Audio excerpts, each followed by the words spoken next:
I'm from a small town, middle of nowhere, New Mexico, so I was kind of fine going anywhere.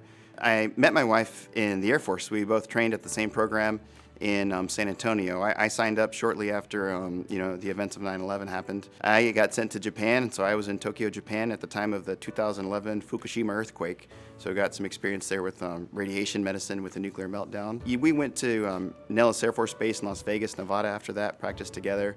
And then after serving about 7 years or 11 years total with my reserve time, decided it was time to be a civilian again. Once we became part of UnityPoint, almost by luck, we've decided to stay because the culture here, the way people treat each other, just the organization from the top down is interested in keeping the patient first and then figuring out everything else around that. Helping young families, especially, they're just starting out their family and helping them get started on the right foot is very gratifying. When I can help someone who has multiple medical problems, it's a little bit complicated and really requires me to dig in and learn more about them and their history and their problems. I spend a lot of time just talking to the kids specifically.